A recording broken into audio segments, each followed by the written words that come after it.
On the day Lady Seo Hae-in died, the palace bells rang for another woman.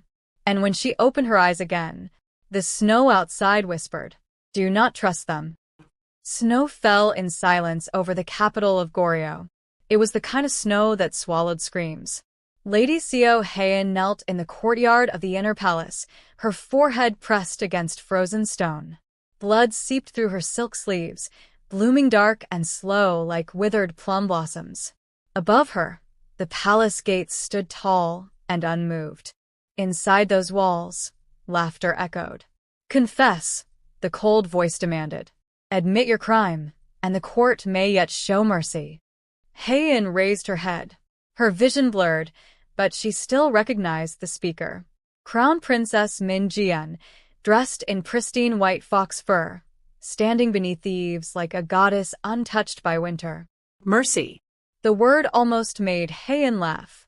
She had been merciful once. That was her greatest sin. "I have nothing to confess," Hae-in said quietly. A slap struck her face. Her head snapped to the side. Blood trickled from the corner of her lips, staining the snow beneath her knees.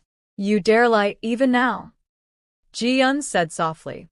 "Poisoning the royal air, conspiring with foreign envoys, stealing palace seals. Every crime bears your name."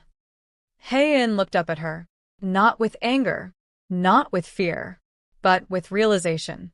"So it was you," she murmured. Yeon smiled.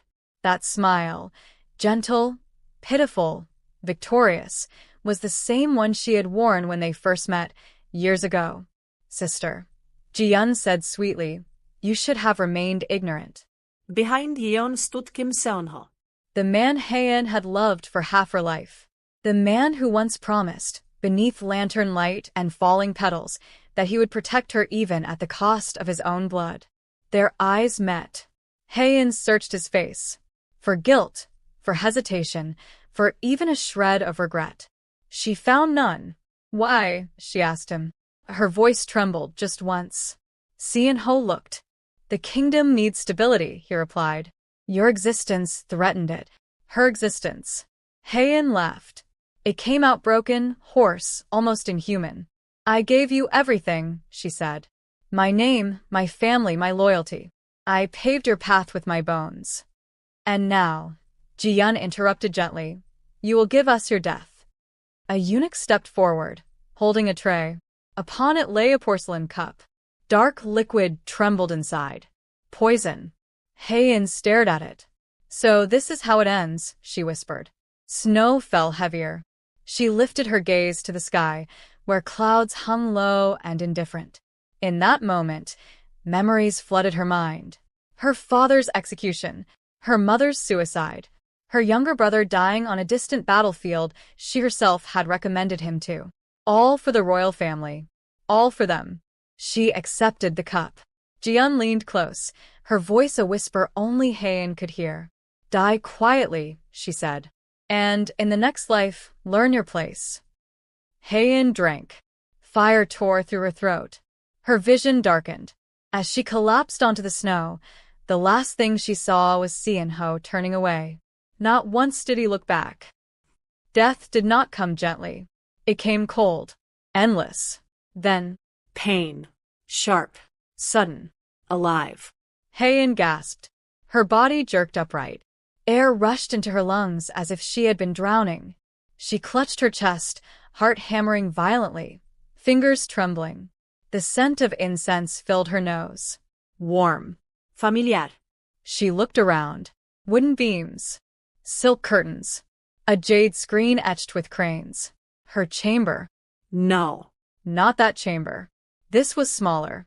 Simpler. Her childhood room. Her breath caught. No, that's impossible. A mirror stood nearby. With shaking hands, she stumbled toward it.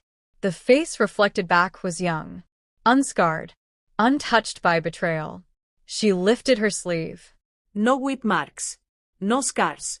Her hands were clean. The door slid open. A girl rushed in, eyes bright with worry. "Miss, you're awake," the maid Cried. "You frightened us all. You collapsed during the ancestral rites."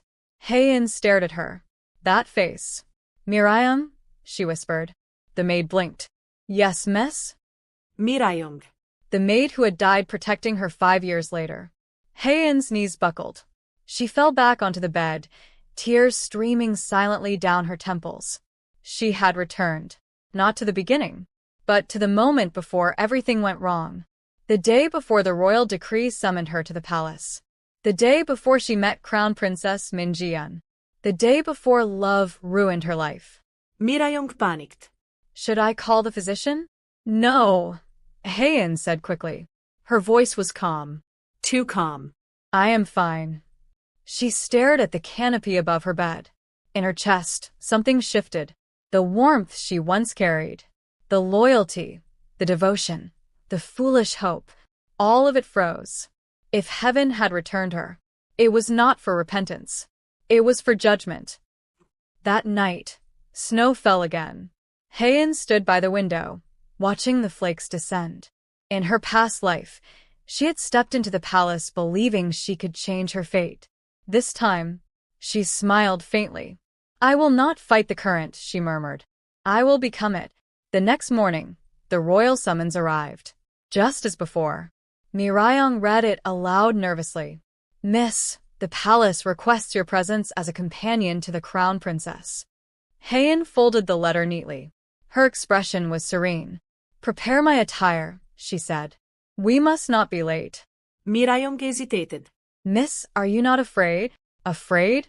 Hae-in looked at her reflection in the bronze mirror. Her eyes were clear. Cold. No, she replied. I have already died once. As the carriage approached the palace gates, Hae-in felt it, that familiar pressure. She stepped down, and there she stood. Crown Princess Min Ji-yeon. Smiling.